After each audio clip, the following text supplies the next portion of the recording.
Jadi marketing itu sendiri sebenarnya lebih gabungan daripada art dan science. Jadi kita butuh data di marketing dan kita juga butuh artnya, yaitu creative side-nya. Tapi Video ini dipersembahkan oleh Radar Bank. Semua orang butuh uang.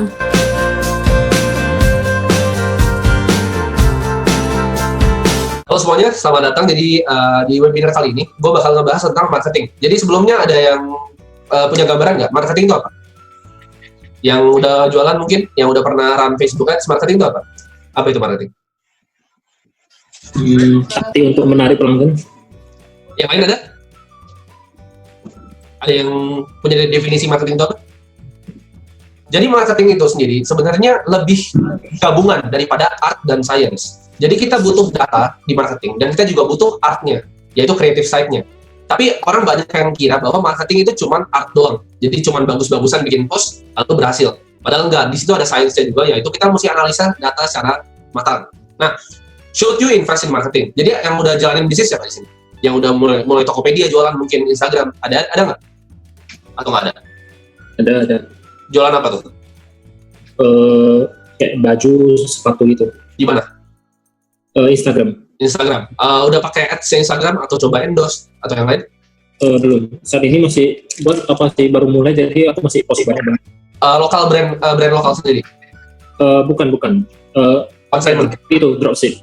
Oke, dropship. Jadi marketing itu actually salah satu tools yang kalian bisa invest, yang kasih return on investment lebih besar daripada instrumen apapun, including mungkin kalian tahu saham dan lain-lain. Kalian invest di marketing itu baliknya bisa ribuan persen. Jadi kalau kalian udah tahu conversionnya, kalian tinggal bakar duit. Itu enaknya marketing. Nah, marketing itu perlu skill apa aja? Salah satu skill yang paling penting adalah copywriting. Jadi copywriting ini ada yang tahu nggak copywriting itu? Ada yang tahu copywriting? Kayak gitu ya. Kenapa? Caption. Bukan caption masih terlalu luas. Copywriting itu apa? Ada yang tahu?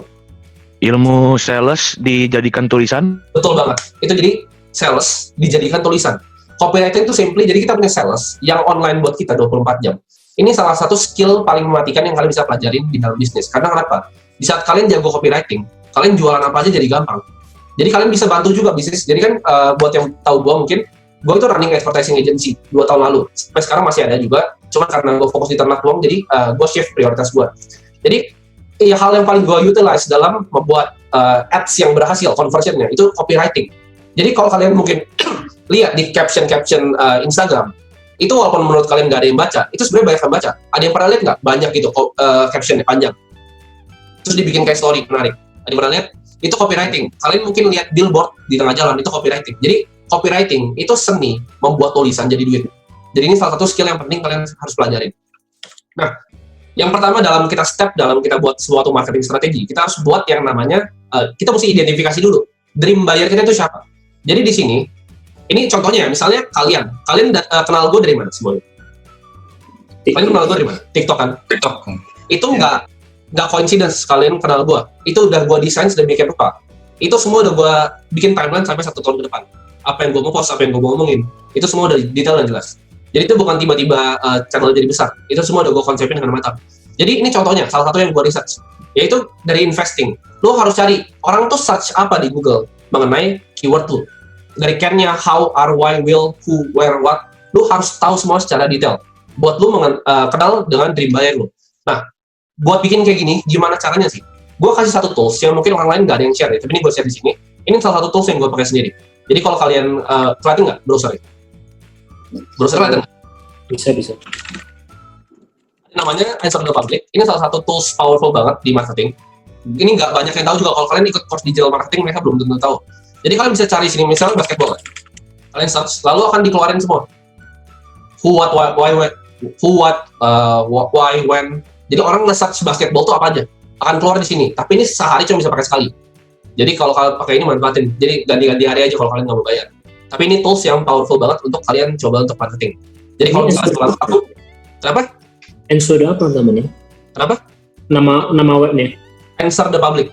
Oh, oke. Terima kasih. Jadi ini gue selalu pakai ini tiap kali gue mau research untuk create dream buyer gue. Nah, fungsi dream buyer itu sebenarnya banyak banget. Jadi kenapa sih kita harus istilahnya bikinnya? Bentar. Kenapa kita harus bikin dream buyer kita? Karena kita sebelum kita mau jualan ke orang, kita harus mau dulu customer kita. Jadi mungkin kalian ada yang udah pernah bikin belum? Kayak persona gitu, calon customer. Saat kalian mau bikin marketing, ada yang pernah bikin? Atau enggak? Atau kalian main asal nebak aja? Ada sih, tapi project sekolah. Oke. Jadi rata-rata kalau gue tanya di marketing, datanya yang mereka minta apa aja, mereka rata-rata cuma peduli age sama gendernya. Jadi umurnya berapa sampai berapa dan gendernya apa. Itu nggak sama sekali nggak enough. Itu menurut gue even nggak guna. Lebih banyak, lebih penting kalian tahu customer kalian, hopes mereka apa, dreams mereka apa, desire mereka apa. Jadi kalian langsung serang ke bagian emosinya. Contoh misalnya jualan sepatu, dream mereka apa? Apa hopes mereka untuk beli sepatu kalian? Mereka mau kelihatan apa? Keren. Itu contoh. Itu desire. Mereka mau kelihatan lebih dipandang secara sosial. Itu desire mereka, itu dream mereka. Kalau contoh misalnya gue bikin ternak uang, apa hopes dan dreams desire kalian untuk kalian bisa sampai ikutin gue terus? Mau belajar investasi kan? Mau bisa saham? Itu adalah contohnya. Jadi gak cuma sekedar umur dan lain-lain. Kita mesti dive in deep. Jadi contoh, where do they hang out? Mereka tuh nongkrongnya di mana? Kalian harus tahu. Hari-hari mereka kayak gimana sih? Contoh misalnya, kalian mau jualan salah satu ads yang gue jalanin tentang properti waktu itu, gue harus tahu mereka itu kerjanya jam berapa. Contoh, jam 8 sampai jam 5. Istirahat jam berapa? Ada yang udah kerja, istirahat jam berapa? Istirahat jam 1 kan? Misalnya nih, kenapa kita harus tahu hari-harinya dream buyer kita? Karena gini, kita misalnya tahu nih, target demografi kita, yang misalnya mau beli rumah nih, ads yang gue perjalanin itu tentang rumah. Jadi, dia mau beli rumah, dia kerjanya kayak gimana? Gaji dia tuh kira-kira berapa? Contoh, misalnya dia kerja dari jam 8 sampai jam 5, kita tahu dia jam 1 istirahat. Kita bisa run ads pas jam 1, ngerti nggak? Itu contohnya kenapa kita harus tahu sehari-harinya itu gimana, dia makan di mana, dia suka nongkrong di mana. Kalian bikin sedetail mungkin. Nah, itu gimana caranya kita bisa create audience. Itu yang gue lakuin di ternak uang. Jadi, kalian yang semua datang ke gue, ini udah gue funnel berdasarkan ini semua yang udah gue bikin. Kayak gitu. Jadi, kalian juga harus tahu, mereka prefer communication-nya apa aja, sosial media. Contoh, bedanya apa? Kalian jualan di Tokopedia sama di Instagram, ada nggak? Bedanya apa? Tokopedia itu ciri khasnya apa? Ada yang jualan topet? Banyak promo, ongkir. Banyak perang harga. Jadi kalau kalian jualan, Tokopedia itu ibarat pasar. Kalau Instagram itu ibarat lebih ke mall, ngerti nggak? Jadi segmentasinya udah berbeda kalau kalian jualan barang aja. Barang dari Tokopedia nih, kalian ambil, kalian markup di Instagram masih bisa sampai sekarang. Kayak gitu, ngerti nggak? Kalian jualan di Instagram, sama kalian jualan di Facebook itu beda lagi demografinya. Facebook itu lebih ke, kalian jual misalnya barang-barang ibu-ibu, gampang banget laku di Facebook. Peralatan masak, kalian mungkin ada yang pernah coba dropship, itu gampang banget di Facebook, conversion-nya. Kalau Instagram itu lebih yang lucu-lucu, kayak makanan, baju, dan lain-lain. Jadi kalian mesti tahu, mereka prefer communication gimana. Contoh, ada juga yang pakai Twitter, dan lain-lain. Itu kalian mesti tahu, kalian analisa sendiri. Nah, kalian mesti tahu juga, what makes them happy. Kalau ternak uang, ya tentu aja orang suka punya uang lebih kan. Jadi gue bikin marketing campaign-nya around di situ. Gue run semuanya marketing gue organik, tanpa satupun ads. Nah, gimana caranya kita bisa attract customer kita? Dream buyer kita udah ada nih. Cara kita attract gimana? Ada namanya VCO. Jadi VCO ini apa? Adalah value content offer. Jadi udah kita nggak bisa kayak zaman dulu lagi. Zaman dulu kan kita sekedar kasih iklan nih, billboard tentang gym misalnya. Datanglah ke gym kita gitu kan. Itu udah nggak bisa sekarang. Kita harus kasih value. Kalian lihat di sini. Kontennya ternak uang dia udah pernah buka nggak di Instagram? Ada yang pernah buka di Instagram? Kontennya ternak uang? Kalau kalian lihat semua kontennya, itu gue grow dari 0 sampai 2000 dalam waktu kurang dari 2 minggu. Seminggu lebih, sampai 2000 follower. Dengan engagement rate di atas 30%. Share-nya satu post gue share bisa 60 sampai 100. Kenapa bisa kayak gitu? Karena gue bikin yang namanya value content offer. Jadi gue kasih yang orang mau lihat. Jadi gue nggak pernah rules gue dalam marketing. Gue nggak pernah ngomongin tentang ternak uang. Kalau kalian liatin Instagram gue nggak pernah sekalipun bilang, yuk datang ke ternak uang. Tapi gue kasih kalian value. Saking banyaknya kalian mau datang sendiri, ngerti nggak? Contoh, kayak TikTok gue aja deh. Kenapa kalian bisa sampai datang ke webinar ini? Karena gue kasih free value di TikTok. Itu adalah value content offer. Jadi apa yang kalian bisa bikin? Contoh misalnya bersihin sepatu nih. Bisnis bersihin sepatu. Value content offer apa yang kalian bisa kasih? Tips-tips dalam membersihkan sepatu, berarti nggak? Kalian mesti sesuaiin sama niche kalian. Jadi contoh misalnya jualan fashion nih. Kalian kasih aja misalnya ide fashion buat summer, let's say. Ide fashion buat spring. Kayak gimana stylenya. Itu kalian bisa bikin. Nah, jadi sekarang itu dunia itu udah shift ke value based marketing. Itu yang udah gue pelajari beberapa waktu ini. Nah, sebenarnya gue belajar ini, gue nggak belajar sendiri, tapi gue belajar waktu itu, kebetulan gue sekitar 1,5 tahun lalu, gue iseng kan, gue DM yang namanya Musa Tarik. Ada yang pernah dengar nggak namanya? Musa Tarik. Dia judge-nya di Forbes 30-nya USA. Jadi, Musa Tarik itu dulu CMO-nya dari Apple, Ford, dan lain-lain kan. Waktu itu gue iseng DM dia, gue bilang gue mau belajar tentang marketing, soalnya gue pelajarin campaign dia semuanya. Lalu dia kasih gue 30-minute phone call, dan satu yang gue ingat adalah ini, dia bilang, sekarang itu value based marketing. Jadi udah nggak bisa kalian cuma sekedar jualan doang. Kalian harus kasih value ke orang, baru orang tuh mau datang. Itu yang penting banget. Nah, lalu kalau apalagi selain kita kasih value, yaitu attention grabbing headline. Jadi manusia itu kalau lagi scroll, kita cuma punya waktu 3 detik untuk tahu kalian interested atau enggak. Gimana caranya kita bisa bikin orang interested? Yang pertama dengan attention grabbing headline. Jadi kalian lihat sini, Elon Musk kini lebih kaya dari Warren Buffett. Kontroversial nggak kata-katanya? Kedengarannya? Orang nggak banyak yang tahu kan waktu itu. Ini contoh attention grabbing headline. Kalian lihat ini apa yang terjadi? Kalian klik. Ini gue nggak iklanin nih, tapi anggaplah ini gue iklanin ya. Gue tembak gitu iklan. Orang buka nggak menurut kalian? Atau cuma scroll aja?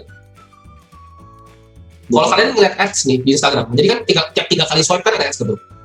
Kalian perhatiin ads-nya, itu ads yang kasih value atau yang nggak kasih value? Kasih value. Kasih value kan. Biasa mereka nggak minta apa-apa. Ads paling bagus itu nggak minta apa-apa. Cuman kasih value aja, terus dia adsense. Kalian yang tertarik sendiri. Nah itu caranya gimana? Caranya kalian bisa bikin campaign yang bagus. Nah, tools untuk advertising sendiri ada banyak. Yang pertama SEO. Nah, SEO sendiri dan Google Ads itu menurut gua sekarang kurang efektif untuk conversionnya. Tapi tergantung segmentasi kalian. Kalian tahu bedanya nggak? Ngiklan di Google Ads sama Facebook. Itu kira-kira barang apa yang diiklan di Google? Contohnya, kasih contoh yang bisa diiklanin di Google. Gitu. Contoh misalnya travel deh. Travel menurut kalian lebih bagus di mana? Facebook atau Google? Google. Bener. Kalau misalnya baju, bagusan di Google atau di Facebook? Facebook. Nah, itu kalian mesti tahu segmentasinya. Jadi tiap tools itu berbeda. Tapi 2 yang paling efektif yang gue pernah running ads sudah hampir puluhan, mungkin ratusan juta. Jadi gue udah coba berbagai macam sebenarnya dari semua ini. Yang paling worst di Indonesia itu spesifik Facebook ads, tapi Instagram ads dan YouTube pre-roll. Ada yang tahu nggak pre-roll? Enggak, belum. Jadi YouTube bukan banner ya, bukan yang banner itu nggak guna sama sekali. YouTube pre-roll itu yang 5 detik yang kalian bisa skip ads-nya. Itu conversion-nya tinggi banget. Kalau kalian run ads-nya benar. Nah itu juga kalian harus belajar tuh, YouTube pre-roll. Nah, tapi saya saranin untuk yang pemula, kalian belajar dulu di Instagram ads atau Facebook ads. Jadi kita kan gue bilang tadi ada art dan science. Artnya itu creative side-nya. Jadi kalian desainnya, kalian pikir kopinya, self letternya, headline-nya itu kreatif. Tapi datanya tuh apa? Simple aja. Kapan jam postingnya benar? Kalian tahu nggak? Pernah baca artikel nggak? Jam posting tuh jam 5 sore, jam 1 siang, jam pagi. Pernah dengar nggak? Traffic. Benar. Menurut kalian berarti jam berapa? Jam 7, jam 6, jam 8? 9, 12. Jam 6. Coba tebak. Jam berapa? Jam 3 kali ya menurut gue. Nah, ada yang bilang jam 3. Jam berapa? Kalian yang lain? Ada nggak? Jam 1 Jam 1. siang. Gini, kalian tahu jam 1 dari mana? Emang itu audiens kalian? Kalau misalnya gue ketemu klien gue di advertising agency, gue ngomong sama orang sosial media gini, lo post jam berapa? Dari jawaban itu gue udah tahu dia ngerti ads atau enggak sebenarnya. Kalau kalian nebak-nebak jam 1, jam 3, jam 5, itu menurut gue jangan kayak gitu. Kenapa? Karena nih, coba kalian ada bisnis account nggak? Gue langsung tunjukin cara lihatnya. Kalian buka bisnis account kalian sekarang. Ini gue buka ternak uang nih, let's say ya. Kalian buka yang tiga kanan atas, yang 3 button itu, kalian pencet insight, pencet audience, kalian scroll ke bawah, dikasih tahu nggak Instagram jam berapa? Lihat nggak? Ada chartnya. Dikasih tahu nggak sama Instagram? Nih. Ada. Terus ngapain kalian tebak-tebak? Sorry. Bisa lihat lagi, Tim? Nggak kelihatan tadi. Insight, di insight Instagram, audience paling kanan, scroll paling bawah. Follower, terus pencet, ada event ada angkanya tuh, ternak uang 1000 aktif follower di jam 6. Jadi ngapain gue post jam 1, jam 3? Udah dikasih tau sama Instagram, itu contoh data driven marketing. Jadi kita jangan sok ide di dalam marketing. Pakai yang udah emang ada toolsnya, dan manfaatin, ngerti nggak? Jadi kalian tinggal buka insight-nya. Terus post apa yang harus kita advertise? Itu juga jangan sok ide yang menurut kalian bagus kalian advertise, jangan. Di ternak uang, kalau misalnya gue mau advertise nanti, gue lihat post yang paling berhasil. Instagram tuh akan kasih tahu post yang berhasil yang mana. Kalau kalian selama ini run campaign gimana Instagram? Kalian set demografi dan lain-lain kan? Ada yang gitu nggak? Yang udah pernah run campaign gimana? Tentuin areanya, tentuin gendernya, tentuin hobinya, ya kan? Ada yang gitu nggak? Enggak. Belum pada run ads ya? Aku belum. Oke. Jadi kalau kalian run ads ini buat yang belum pernah, gue kasih tahu trik luar biasa hebat nih. Ini trik yang gue pakai, ini bumbu dapur ya. Jadi menurut kalian Instagram tuh dapat duitnya gimana? Proses bisnisnya Instagram tuh gimana? Instagram dapat uang dari mana? Dari orang, Kan gratis tuh. Kalian pakai gratis. Dapat uang dari mana? Ads. dari Iklan, yang masang iklan. Jadi kalau yang masang iklan laku, dia bakal ngiklan lagi nggak? Iya. Instagram apa kaya nggak? Yap.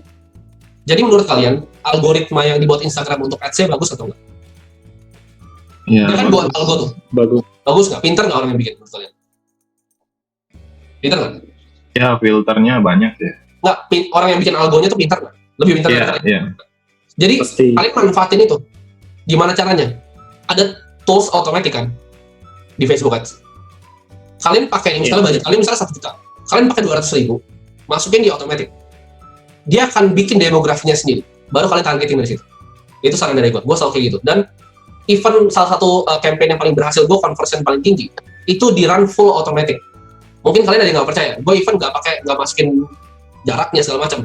Kalau kalian so ide kayak gitu, malah biasa jelek campaign kalian hasilnya. Tapi coba kalian run automatic, begitu udah dapat nih target demografinya kan kasih tahu nanti male berapa, female berapa, kalian ikutin itu. Kalian tembak baru. Nah, itu trik simple. Karena Instagram pasti dibikin sedemikian kompleks. Kalau orang ngiklan ke otomatis, itu biar banyak customer, biar mereka ngiklan lagi. Jadi manfaatin itu. Gimana caranya kalian bisa belajar nih Facebook Ads? Karena itu kan merupakan skill yang penting ya. Kalian bisa belajar di namanya Facebook Blueprint. Jadi kalian tinggal buka aja di Google Facebook Blueprint. Itu lengkap semua. Kalian nggak perlu beli course apapun tentang Facebook Ads. Karena itu nggak ada gunanya. Kalian mending belajar langsung dari Facebooknya. Google juga punya, Google Class atau apa, gue lupa. Cuman gue nggak terlalu pelajarin Google Ads. Karena menurut gue nggak segitu bagus conversion rate-nya kalau Google Ads. Nah, sebenarnya materi untuk marketing cuma itu aja.